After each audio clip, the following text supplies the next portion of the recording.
Okay, so I thought I'd do a video on Marine Corps helmets, the frog skin helmet covers, in particular, not really the helmets, but there's been a ton of controversy about which came first, a ton of bickering about manufacturer variations, which I don't even think exist. I think Alec Tilkoff of Grunt Gear determined that these were all made by the USMC depot in Philadelphia.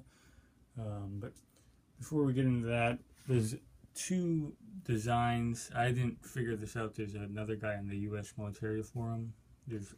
He determined that there's two different little sub variants of the pattern. This one I think is pretty rare in that it has the slits here. A lot of people call it the third pattern, but it's the design B. You can see that shape has sharp prongs on it. This is the quote-unquote design A. They're a little dulled. So this helmet cover and all of these are the exact same version. But you can see there's interesting color differences. Like this one is mint. There's a very mint green background. If I can get a better angle. This one is mint as well. There's no difference between the portion that you see here and then the other part of the cover that's hidden under the helmet shell and liner. Exact same. So that's probably what the helmet cover looked like when it was born, so to speak.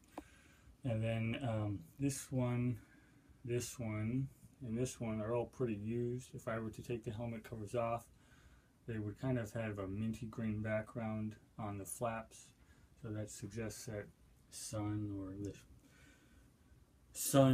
the sun faded the colors out a little. But anyway, so like I said, that's a design B. This helmet cover without any slits is design B. These are all design A with that type of shape. This is a design B2. This is a very rare helmet cover in that it has just the slits in the top, but you can see it doesn't have slits in the flap. This is the hardest one to track down. There's no EGA, so it's not the 1953 or later contract. And then this P42 jacket has that design B as well. You can see that shape there.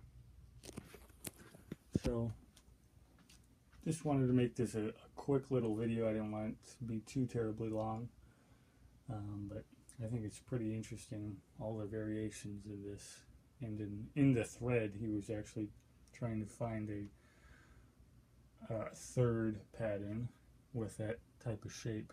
So I guess that one's a little more unusual, considering these are all a different camo variant.